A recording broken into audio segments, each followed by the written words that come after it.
Dear listeners, imagine this. A silent night. The sky is pitch black without a single star. The forest wind whispers through the dry leaves, echoing like a warning. A young boy stands trembling in the middle of a shattered garden. Red tomatoes are crushed on the ground. Blackened banana peels lie scattered, trampled by something wild. The air smells of mud and spoiled fruit. From behind the bushes, faint footsteps grow louder. But amidst the fear, the boy sees a pair of glowing eyes. Not fierce, but clever. Eyes of a tiny creature. One that would change everything. What truly happened that night? But before we continue, don't forget to support this channel by liking, sharing, commenting, and subscribing. Your support means the world to us and keeps us motivated to bring you more exciting stories. Thank you so much to everyone who has already shown their love with a like, share, comment, or subscribe. You are an important part of this journey. And hey, don't forget to check in through the comments. Let us know where you're listening from, so we can see just how far our stories have reached. Now let's begin the story. In a small, humble village at the edge of a deep forest, lived a poor farmer named Mr. Dharmo with his only son, Booty. Their lives were simple and quiet. Their only source of food and income was a tiny garden they had planted themselves. It wasn't much, but they grew tomatoes, cucumbers, bananas, chilies, and eggplants. Every day, Booty watered the plants, pulled out weeds, and chased away the birds that tried to steal the seeds. Even when the sun was scorching and the air was dry, he never complained. Mr. Dharmo and Booty always worked side by side with hope in their hearts. That year the dry season came early. The soil hardened, the river shrank, and water became rare. Yet they never gave up. Day after day they cared for the garden, whispering prayers with every seed they planted. Finally, after many long weeks, the garden began to bloom. The cucumber vines curled beautifully. Tomatoes ripened into bright red clusters. The bananas turned golden yellow and sweet. Mr. Dharmo looked at the garden with deep pride. If this harvest goes well, we can sell the crops in the market, he said with a smile.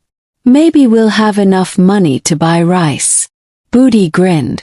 And maybe sugar too, right, father? But their joy was short-lived. One morning, Booty woke up to strange noises outside. He rushed out and froze. Father, the garden. It's ruined.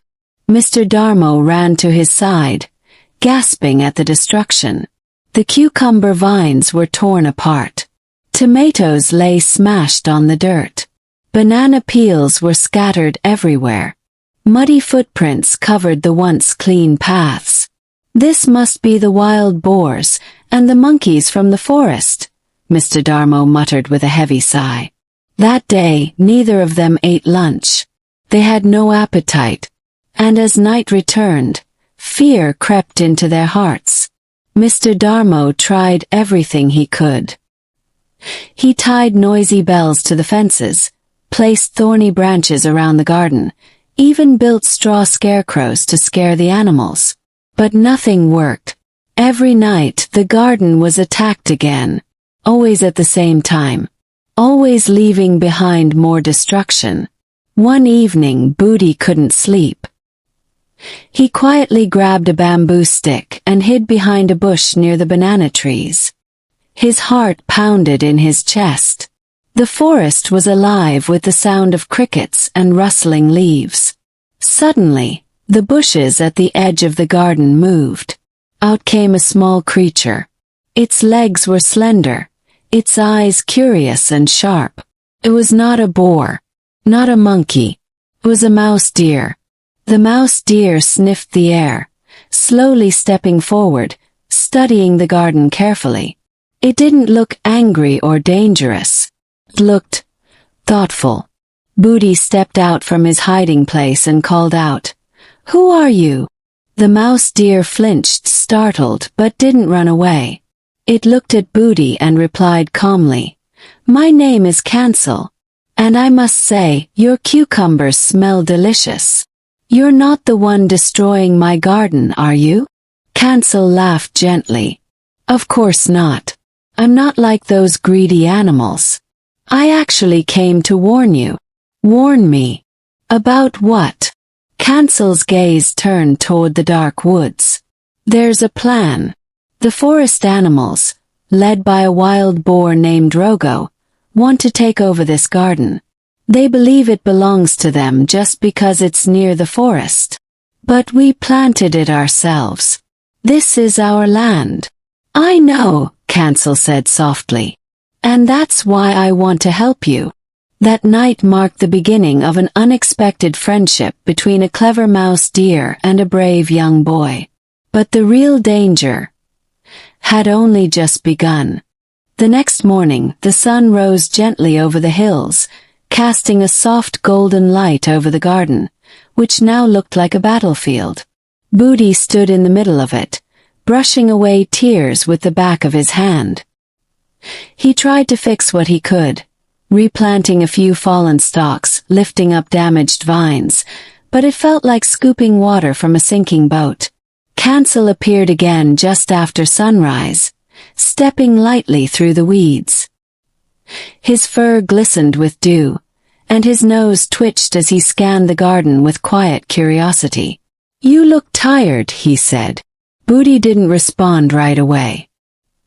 He kept pulling at a broken tomato stem, eyes focused downward. "Did you mean what you said last night?" Booty finally asked. "That you'll help me?" Cancel nodded. "I never say things I don't mean." "Then what do we do?" Cancel took a few steps closer, lowering his voice. "Tonight we begin. But you must trust me." Booty hesitated. He had no reason to trust a wild animal, but somehow Cancel's eyes held no malice. They were clever, yes, but also kind. And at this point, Booty had no other choice. That evening, as the shadows lengthened and the first stars blinked into the sky, Cancel returned with something in his mouth, a small pouch made from leaves, tied neatly with a vine. "What's that?" Booty asked. "A mix of bitter roots and crushed chilies," Cancel said proudly. "Sprinkle it around the garden, especially near the banana trees. Wild boars hate the smell." Booty took the pouch and got to work, following Cancel's instructions carefully. He moved quickly but quietly, glancing around every few seconds to see if anything stirred in the darkness. The scent was strong and sharp, burning slightly in his nose. By the time he finished, the moon had risen fully. It was large and round, painting silver light over the trees.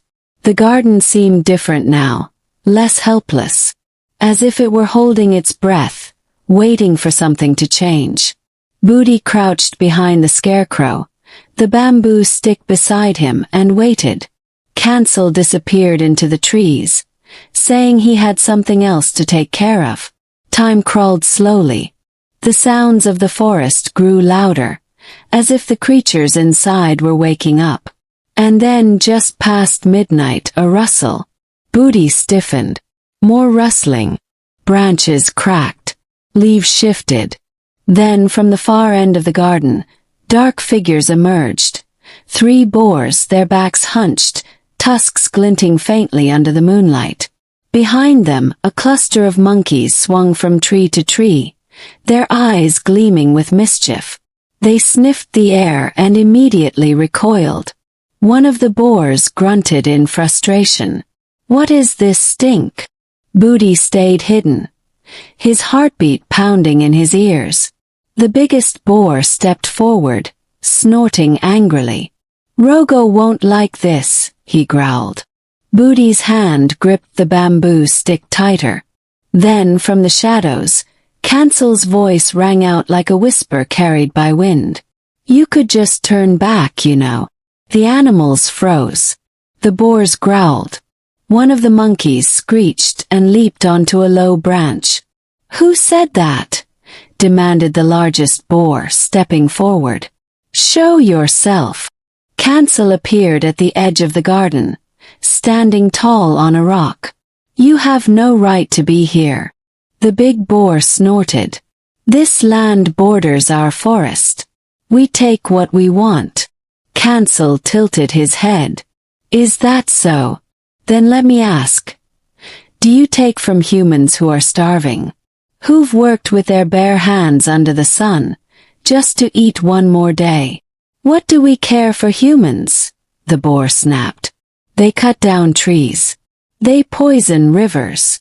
And yet, Cancel replied calmly, this boy and his father never harmed your forest. They only grow what they eat. Do you really want to start a war with them? There was a pause. The boars looked at one another. One of them pawed at the ground uneasily. We do what Rogo says. The largest finally grunted. He leads us. He speaks for the forest. Then you are being led by pride, not wisdom, Cancel said. Tell Rogo this. If he sets hoof on this garden again, he won't just face humans. He'll face me. The boars hissed. You. A tiny mouse deer. Cancel's eyes gleamed. A tiny mouse deer with a very large network of friends. With that, a rustle echoed behind them. From the trees emerged several animals. Small creatures from the forest.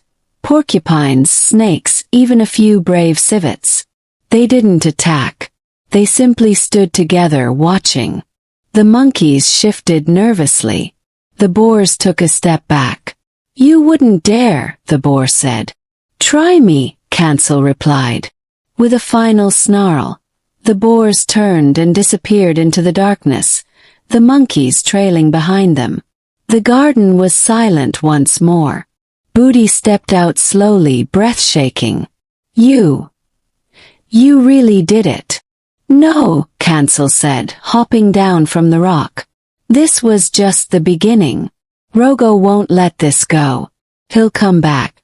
And next time he won't come quietly. Booty looked around at the gathered animals, most of whom were already slipping back into the shadows. Why did they help you? He asked. Cancel gave a small smile. Because the forest listens to those who speak with heart, not horns. As the last of the moonlight bathed the garden, Booty suddenly felt stronger. Not because he had fought anything, but because he now knew he wasn't alone.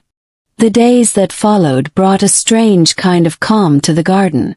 The scent of bitter roots and chilies still lingered in the air, and no new attacks had come since that night. For once, Booty and his father could work without fear. They cleared the broken stalks, trimmed the torn vines, and slowly, carefully, began to plant again. But even as the leaves started to stretch toward the sun, Booty could feel it in his chest. A storm was coming. Cancel visited often now. He would appear from the underbrush with soft steps and sharp eyes, sometimes bringing news, other times only silence. He was quieter than before, more alert. He's planning something, Cancel said one evening, after Booty handed him a small slice of boiled cassava. Rogo didn't take that warning lightly. Booty nodded, staring into the fading light. What kind of something? He's not coming back alone next time.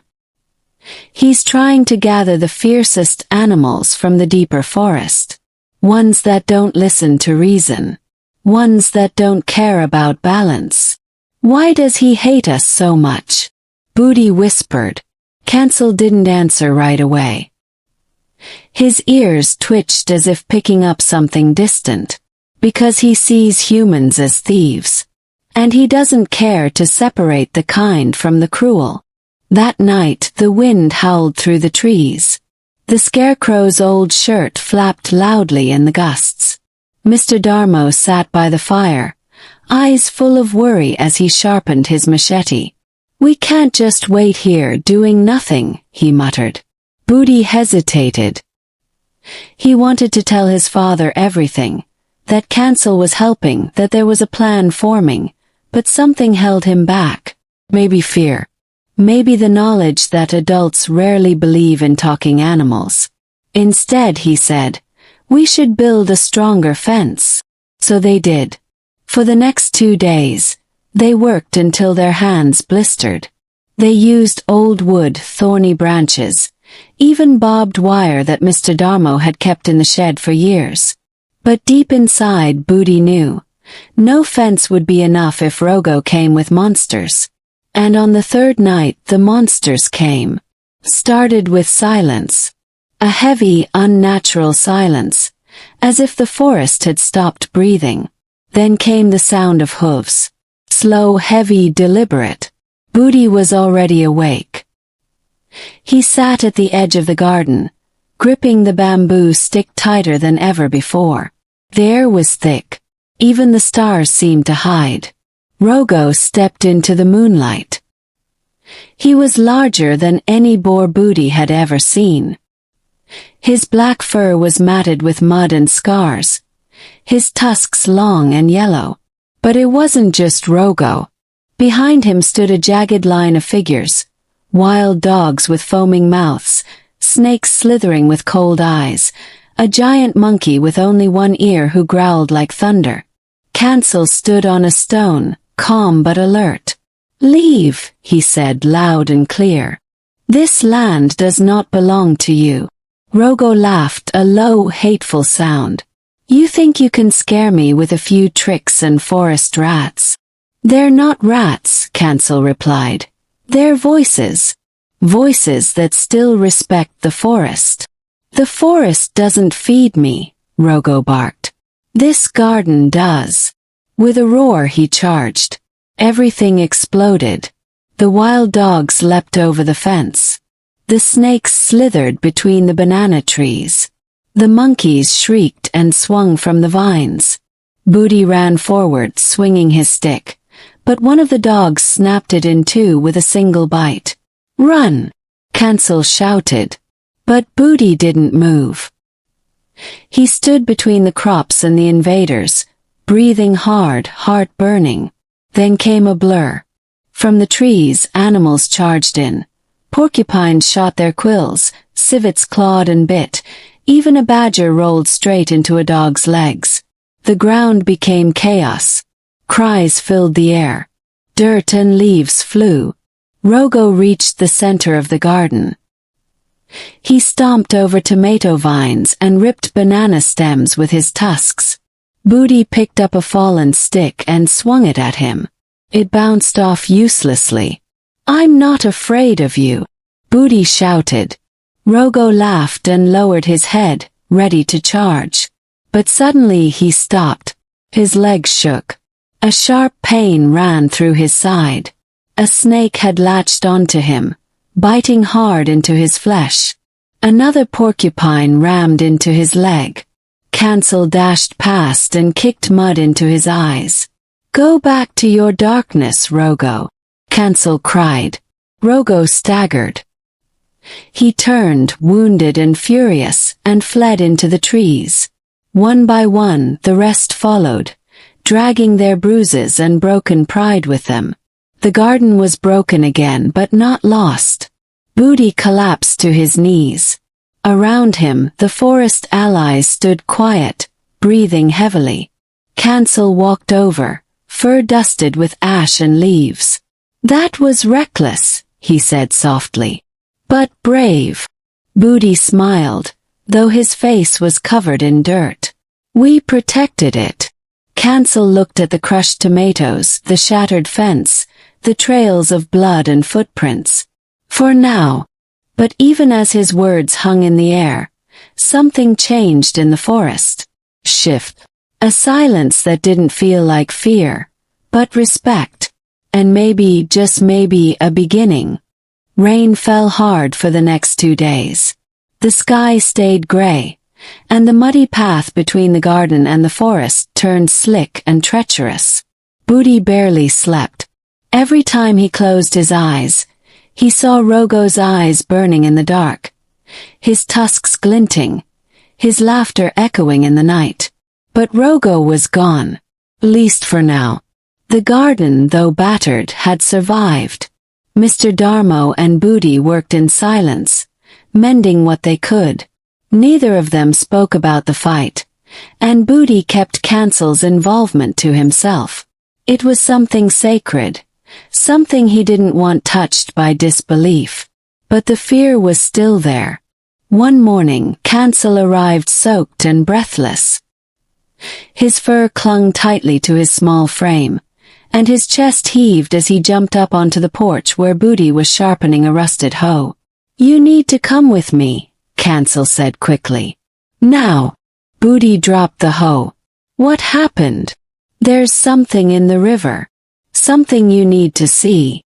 He didn't ask questions. He just followed. They moved fast through the soaked undergrowth. Leaves slapped against Booty's arms and face, and mud pulled at his sandals. Cancel was swift, barely leaving prints, and Booty had to push himself to keep up. The river wasn't far, but it felt like they were racing against something unseen. When they arrived, Booty stopped cold. A message had been carved into the bark of a massive fallen tree that had washed up on the riverbank. The letters were deep, angry, and jagged, torn into the flesh of the wood. "The forest remembers. Rogo will return." Below it, the remains of a civet lay in the mud, lifeless. Its fur was soaked, its eyes wide and glassy. Booty's chest tightened. Cancel said nothing at first. He walked slowly around the body, lowering his head in respect. When he finally spoke, his voice was hoarse. "She was one of the first who stood beside us that night. They hunted her. Not for food. For punishment." Booty looked at the message again. The words throbbed in his mind. Not just a threat but a vow. "What does he want?" Booty asked. "We're not the ones hurting the forest." "No," Cancel replied. "But he wants control. And if he can't have that, he'll destroy everything tied to it." Booty sank to the wet ground, hands in his hair. "Then what do we do? What can we do?" Cancel paced, water dripping from his whiskers. "I've been thinking. We can't just defend the garden forever. We have to find out where Rogo is hiding. We need to know what he's planning. If we wait, he'll strike again, and next time he won't make mistakes." "You want to go into the deep forest?" Booty said slowly. Cancel nodded. "Yes." There was silence between them, broken only by the steady drum of rain and the distant roar of the river. Then Booty stood, wiping his face with his sleeve. "Then I'm going with you." Cancel blinked. "It's not safe for you. You're a child." "But this is my fight too," Booty replied. "My home, my family, my garden. If I stay behind, I'll be waiting in fear. If I go, at least I'll know what's coming." Cancel looked at him for a long time. There was no childish defiance in Booty's face, only quiet fire. "Fine," Cancel said at last. "But we don't go in alone." That afternoon, Booty and Cancel gathered at the edge of the clearing, beneath the old banyan tree where the forest thickened into near darkness. Animals arrived slowly, cautiously. Porcupines, squirrels, a long-tailed macaque with a scar across his cheek, a mother civet carrying her young. They all looked to Cancel. "The time has come," he said, his voice steady. "The forest is shifting. Rogo has gone beyond wildness. He's growing something darker. And we cannot pretend anymore that his path does not touch our own." A few animals grumbled. A badger shook his head. "We're not warriors," he said. "We're survivors. If we don't stand now," Cancel replied, "we won't survive at all." That night they formed a small group. Not an army but a promise. Cancel led. Booty walked beside him, and behind them followed a few brave souls willing to step into the dark for the sake of the light. They journeyed past the familiar trails and into the wild. The trees here grew closer together. The light thinned. Strange sounds whispered from the branches. Clicks, growls, flutters that made Booty's skin crawl.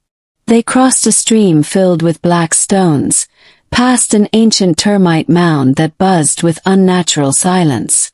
And then they saw it. At the heart of a mossy grove stood a stone formation shaped like a tusk. Around it, dug deep into the earth, were dozens of pits. Some were filled with bones. Others still moved. "Rogo's den," Cancel said grimly. Booty took a step closer and almost gagged. The smell was sour and old, rot, blood and wet fur. The ground was stained. Something massive had been dragged here recently. Then they heard the growl. Not a wild boar.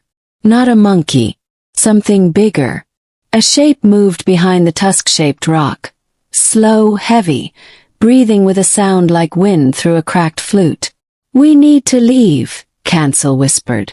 "Now." But it was too late. The shape stepped into view. It wasn't Rogo.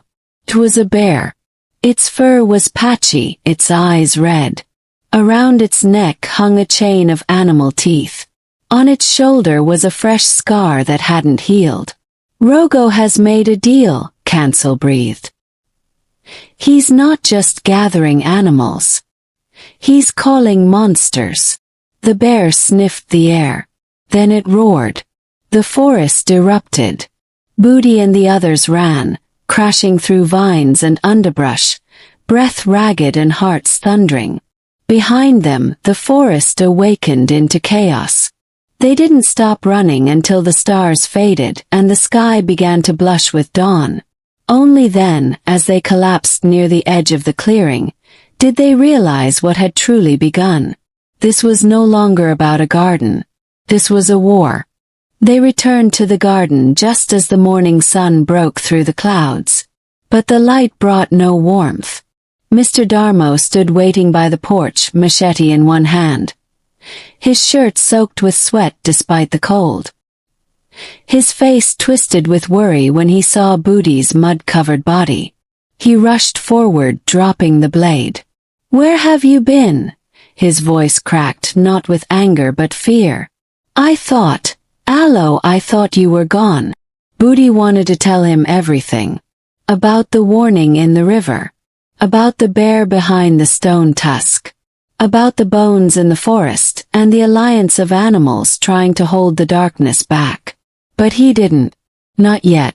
"I needed to see something," he said quietly. Mr. Darmo gripped his shoulders. "If anything happens to you, Booty, this garden is nothing. You are all I have." The words stayed with Booty all day. He worked with his father in silence, trying to look normal, trying to be present. But his mind drifted, back to the bear, to the pits, to the eyes that glowed like dying fire. The garden now seemed too small, the battle too wide. Cancel appeared just after sunset. His steps were slower than usual. His eyes red around the edges. "I need to show you something," he said. Not far. Just past the old pepper trees. They moved together through the dusk. The garden faded behind them. Birds quieted in the trees.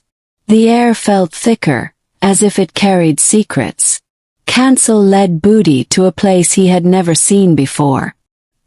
Hidden between two hills was a hollow, filled with vines and creeping moss.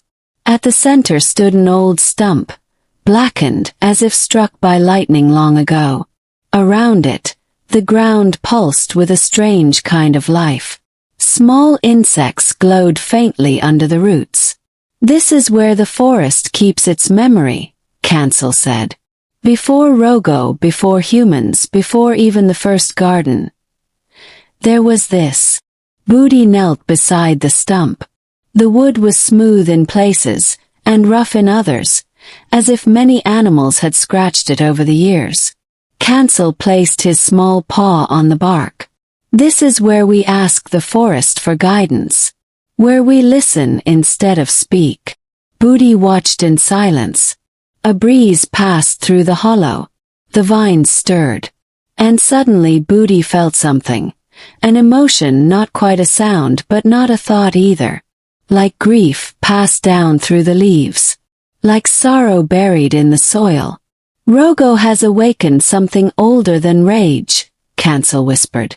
There are things in the forest that should never be disturbed. Things even predators fear. Like the bear? Booty asked. Cancel nodded. And worse. The bear was only a servant. Rogo is trying to call what sleeps below. Booty's voice was barely a breath. What is sleeping? Cancel looked at him with eyes far too tired for someone so small. Something that was once a guardian, but became a curse. They sat in silence until the insects stopped glowing. That night, Booty dreamed of roots stretching across the sky, wrapping around the stars, pulling them into the earth. He saw Rogo standing beneath a black tree, whispering into a hollow trunk. And in the darkness, something opened its eyes. When he awoke, Cancel was already waiting by the door. It's begun, he said. They gathered the allies again. The porcupines, the civet mother, the badger, even the old owl who hadn't left his branch in weeks. We cannot wait for Rogo to bring the curse here, Cancel told them. We must stop him before he finishes the summoning. The plan was simple but dangerous. They would return to the tusk-shaped rock. Not to fight. Not yet. But to dig. Beneath that stone was something buried. Cancel believed it was the source of Rogo's power. Or at least the door through which it would arrive. If they could collapse it, seal it, maybe they could delay him. Maybe stop him entirely. They moved at night. Booty carried a sack filled with rope, oil, and 2 glass jars of fireflies to light the way. The others carried their own tools, sharp stones, broken shells, and 1 old chisel stolen from Mr. Darmo's shed. As they approached the grove again, the air grew colder. Fog hugged the roots. No stars showed through the trees. Beneath the tusk rock they dug, first with claws, then with stones. Then, finally with their bare hands. The soil was wet and heavy, like something didn't want to be moved. Booty's fingers bled. His back ached, but he kept going. Then his hand hit something. It wasn't rock. It was wood. Rotten, splintered but shaped. Carved. He scraped the soil away. Cancel leaned in. It was a door. A small ancient door, sunken and sealed with vines. Symbols were carved into it, twisting shapes that made Booty's stomach turn just by looking. Cancel hissed softly. This is older than I thought. Suddenly a howl split the forest. Then another. Closer. Booty looked at Cancel. He knows. We have to go, Cancel said. Now. But the door. We're not strong enough yet. Not without the fire. Not without the wind. Booty didn't understand, but he didn't argue. They ran. Behind them, howls rose like smoke from the ground. Something ancient was stirring beneath the forest, scratching at the door, trying to be born. When they returned to the garden, Mr. Darmo was waiting again. This time he didn't ask questions. He just looked at Booty with tired eyes and said, "Tell me everything." And Booty did. Every word. Every howl. Every shadow. When he finished, the silence between father and son was not made of disbelief. It was made of resolve. Mr. Darmo stood, took the old machete, and looked out into the darkness. "If we are going to fight this," he said, "we won't do it hiding behind walls." And in that moment, the garden was no longer just theirs. It became a promise. A line that would not be crossed. A place worth protecting until the very end. The next morning the world felt heavier. The sun rose, but its warmth did not reach the skin. Birds still sang, but with a strange silence in between their notes, as if even their songs had begun to falter. Booty and his father worked together, but not with the usual rhythm of tending a garden. They were building barricades. Mr. Darmo sharpened tools until his palms blistered. He reinforced the fence posts with pointed bamboo stakes and laid broken glass along the outer edge of the garden wall.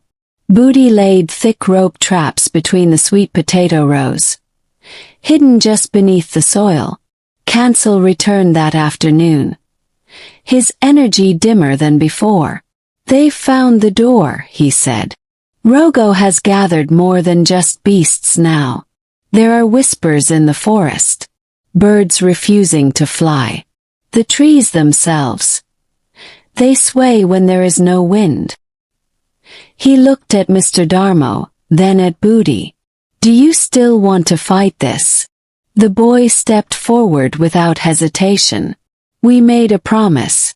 I won't let him take our home." Cancel nodded.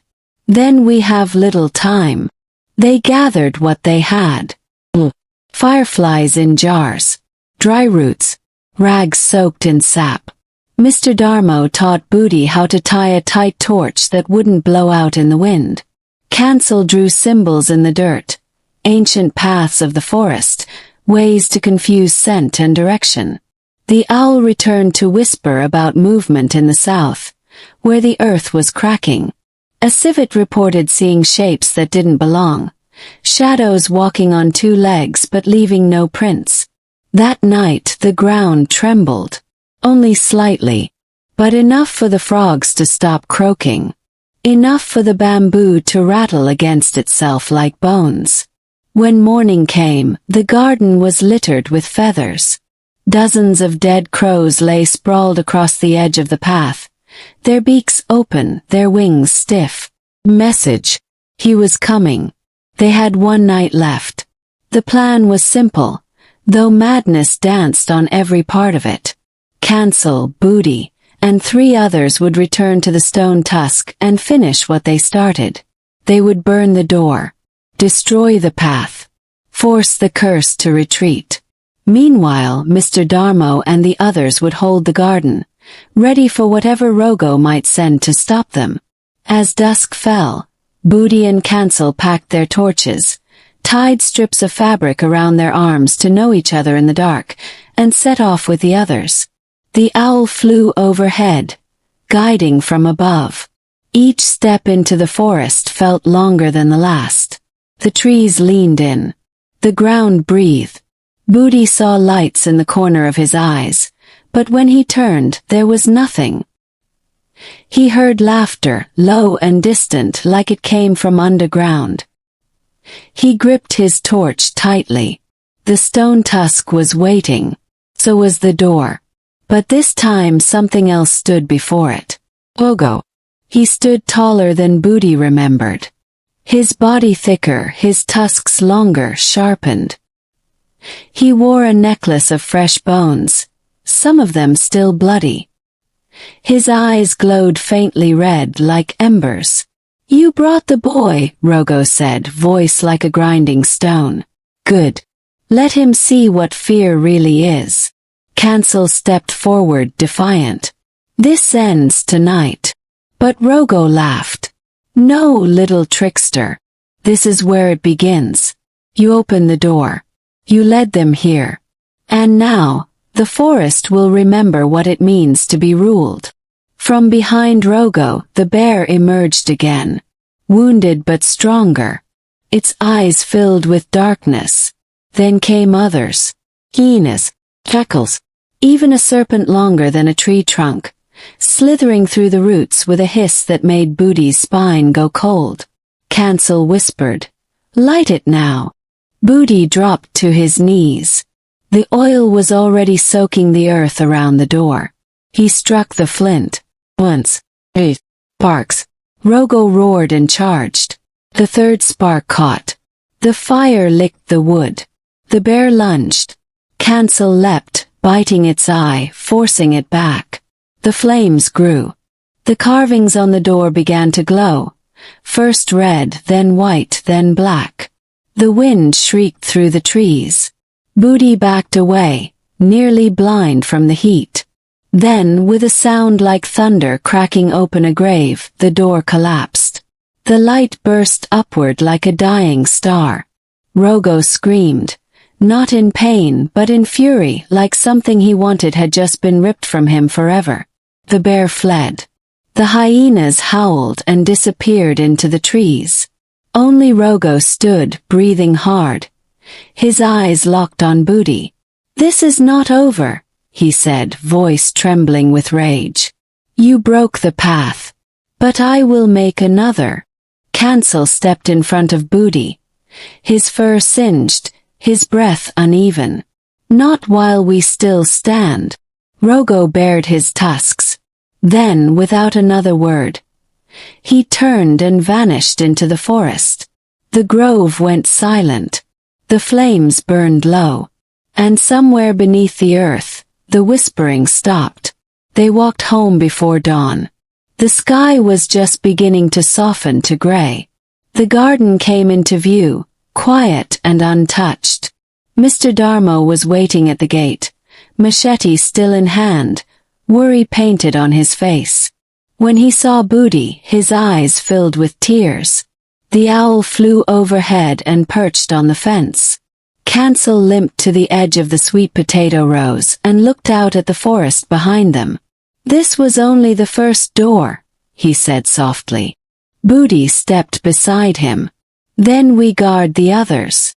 The morning after the fire felt strangely quiet, as if the wind itself was holding its breath.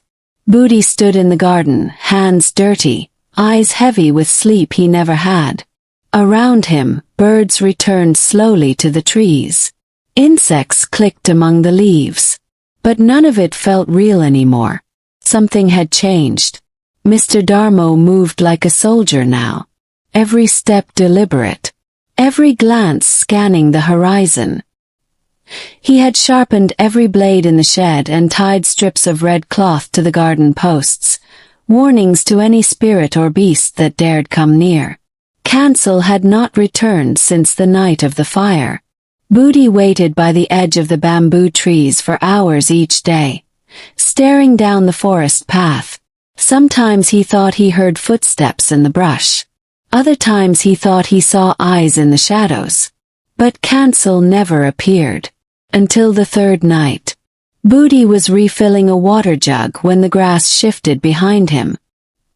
He turned, and there was Cancel, thin and scratched, limping slightly. "Cancel!" he gasped, dropping the jug. The mouse deer gave a tired smile. "Still standing, I see." Booty rushed to him. "Where were you?" "We thought." "I followed Rogo," Cancel said, voice quiet. "Into the deep valley." Booty stiffened. "The cursed side of the forest." Cancel nodded. "He's building again. But not with beasts. Not with fire. This time. He's found someone." "What do you mean?" "A man," Cancel said, looking away. "A real one. Not like your father. Not like you. This one is something else. Well, touched by the curse." Booty's heart dropped. Cancel sat slowly beneath the jackfruit tree. "He lives in the ruins beyond the mangrove line. No one dares go there. Even the crows avoid it. But Rogo went straight to him. And now, they've struck a deal." Booty felt his stomach twist. "What kind of deal?" "I don't know yet," Cancel whispered. "But when I got close enough to listen, the earth pushed me back. Not like wind. Not like magic. Like something alive underneath. And it didn't want me there." He looked up at Booty.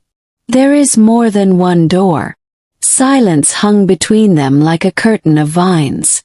That night the wind changed direction. The trees leaned differently. And when Booty looked up at the moon, it seemed to be looking back at him. The following days were filled with preparations. Mr. Darmo dug trenches around the garden. The badger reinforced the fence using old wood and stone. The civet placed strange herbs at the corners of the field. Protective talismans passed down through whispered forest legends. Even the owl refused to sleep. He kept watch every night, wings twitching, eyes always open. But it wasn't enough. On the seventh night, the garden was attacked. It began with silence. Too complete. Too sudden. Then came the shadows. Not animals this time. Figures in robes of tattered leaves. Faces hidden behind bark masks. They moved without sound, without scent. Not men. Not ghosts. Something in between. They didn't speak. They didn't scream. They just moved through the traps, over the glass, across the rows of corn, toward the house. Booty saw them first. He shouted. Mr. Darmo burst from the house with fire in both hands. Booty grabbed the torch and ran toward the garden. The badger bit down on one of the invaders, pulling it down. But the figure didn't bleed. It turned silent and struck the badger across the head with a branch sharpened like a blade. Booty screamed and charged. The figure turned to him, mask cracking slightly, revealing nothing underneath but blackness. Not skin. Not eyes. Just darkness. Cancel appeared from the side, slashing with his small hooves, pushing Booty out of the way. "Don't let them touch you," he shouted. Booty fell backward. The torch rolled from his grip. One of the figures reached for him. Fire. Mr. Darmo hurled a flaming bottle of oil across the garden. It exploded. The light swallowed the invader whole. Didn't burn like a body. It shrieked like something unreal, like steam from a dying star. Then it vanished. The others froze. And then, without warning, they fled. Booty lay panting on the ground, sweat pouring from his face, his ears ringing. When he stood, the garden was in ruins. Plants trampled. Fences broken. The badger lay motionless. Blood pooled beneath him. Mr. Darmo stood at the edge of the house, torch still burning, breathing like a storm. Cancel walked slowly to the center of the garden. "This is only the beginning," he said. Booty clenched his fists. "No more hiding," he whispered. "No more waiting." Cancel looked at him, his eyes darker than before. "Then we go to the ruins." "No," said another voice. It was the owl. He descended from the roof with a heavy beat of wings. "You go to the source." Cancel narrowed his eyes. "You know something." The owl nodded. "There is a fire beneath the garden. Ancient. Older than Rogo. Older than curses. It has waited. It has burned in silence. It is the only thing Rogo fears." Booty stepped forward. "Where is it?" The owl tilted his head. "Beneath the roots of the first tree." Cancel stiffened. "That place is forbidden. Even to us."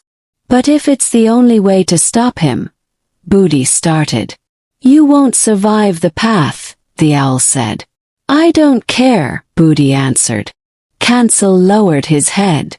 "Then we'll go together." They buried the badger that night. The wind carried no songs, only the smell of ash and salt. At dawn they left the garden, not for battle, but for the beginning of something far older. A place where fire sleeps beneath the roots. A place where fate would no longer be whispered, but screamed. They entered the forest before dawn. Booty, Cancel, and the owl moved through a world that felt both ancient and unfamiliar. The trees grew taller here, twisted as if shaped by screams. Vines curled like fingers around every branch. No light reached the ground. The air was cold but thick, as if breathing meant swallowing something invisible and old. Mr. Darmo stayed behind, guarding what was left of the garden. His goodbye was wordless, just a long look at his son and a nod. His hands shook as he handed Booty a torch, wrapped tight with strips of cloth soaked in sap and oil. It burned slow and steady. Cancel led the way. They did not speak much. Only the crunch of dry leaves beneath their feet, the occasional distant howl, and the heavy wings of the owl reminded them they were not alone. The path to the first tree had no map, had no trail. It was a path written in instinct and legend. The forest changed as they walked deeper. The ground sloped downward. Rocks began to glow with faint veins of orange. Moss turned black. Flowers hung upside down. The owl spoke at last. Many have gone this way. Few have returned. The tree is alive, but it does not speak. It remembers. Booty frowned. What does it remember? Everything. By midday they reached the edge. A deep ravine split the forest floor like a wound. At the bottom, far below, burned a dull red glow. The heat rose in waves. It was not fire, not lava. It was something stranger. Something that hummed like a living heartbeat. A massive tree grew from the center of the ravine. Its roots clung to the sides like claws. Its bark was scorched, yet the branches held dark green leaves that shimmered like scales. Cancel breathed in sharply. The tree of silence. Booty looked down, sweat on his brow despite the wind. How do we reach it? The owl spread his wings. You climb. Cancel turned to Booty. It's not just a tree. It's a door. Booty blinked. Another one. The first one, Cancel said. But this one isn't meant to be opened. It's meant to be remembered. And feared. They descended slowly. The earth crumbled beneath their feet. The air shimmered with strange lights, as if the ravine itself was alive and watching. Halfway down, Booty slipped. Cancel lunged, catching his shirt with his teeth, pulling him back. They continued in silence. By the time they reached the bottom, Booty could barely breathe. The heat pressed into his chest, made his skin sting. The tree stood before them, taller than a temple. Symbols were carved into the bark, thousands of them, written in a language that Booty did not recognize, yet somehow understood. Pain, memory, sacrifice. Now what? Booty whispered. Cancel stepped forward and placed a hoof on the bark. The tree trembled. And then it spoke. Not with words but with visions. Booty fell to his knees as images flooded his mind. 1,000 years ago. Kingdom. Curse. A creature made from smoke and hatred. Rogo. Born from the greed of men who wished to own what was not theirs. He had burned the skies and shattered rivers. And he had been sealed, not by force but by a promise. Promise of protection, of guardianship, by animals, by the forest, by a line of keepers. Booty saw a child, a farmer's son, with a mouse deer by his side, standing before the fire, holding the curse at bay. Then the image shifted. The child had his face. And the mouse deer had Cancel's eyes. He gasped. It was us, he whispered. Cancel looked at him, calm but heavy. It's always been us. The tree pulsed. You are the echo of a vow, the owl said. That which was broken must now be remade. Booty stood shakily. What do I do? Cancel walked to the center root and pointed with his snout. Burn the seal. But won't that release? It will close it, Cancel interrupted. Forever. The fire here is not a weapon. It is truth. It cannot be touched by lies. Booty raised the torch. The flame, once small, burst into blue light. He touched the bark. It did not burn. Sang. The entire ravine lit up. The carvings flared like stars. The tree shook. And then a scream. Not human. Not animal. But from the forest itself. Ogo. He had found them. From above the ravine, shapes appeared. Dozens. No hundreds. Shadows. Crawling down the walls like spiders. Eyes glowing. Teeth bared. The owl screeched. Cancel turned to Booty. Hold the fire. He charged up the ravine, leaping from root to stone, biting, kicking, drawing them away. The owl took to the sky, wings slashing through the air, knocking attackers off the cliff. But more came. Booty gritted his teeth. The seal was burning. The roots were glowing. The fire was rising. He felt it in his chest.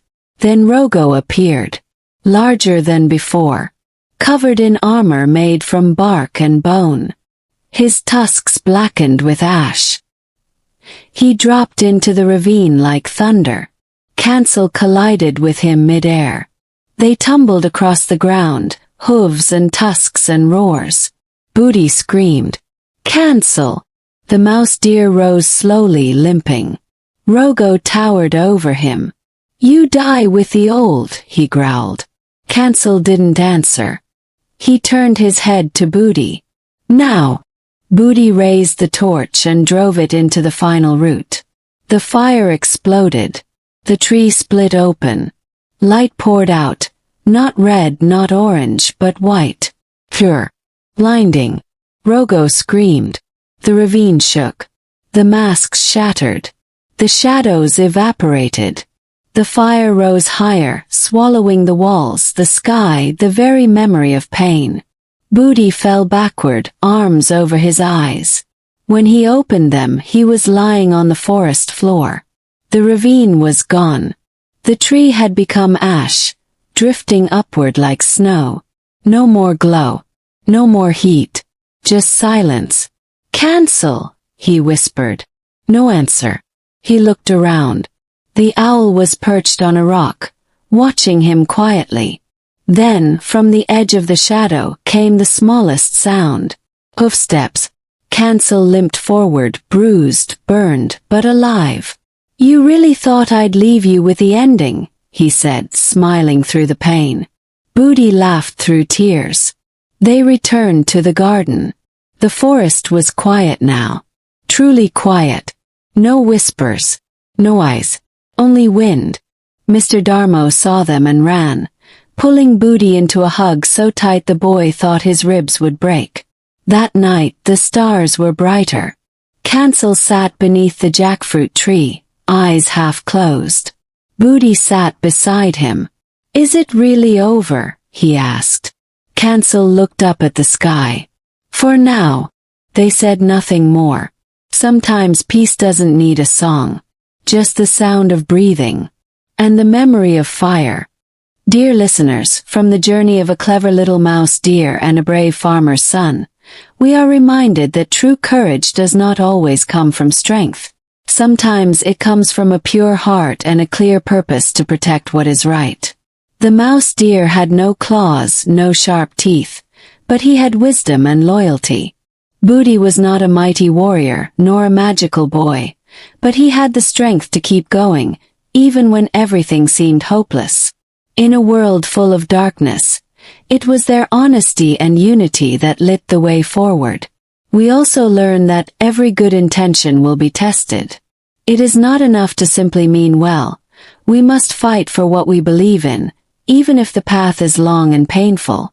Along the way we may fall, we may lose, but if we do not give up, hope will always remain.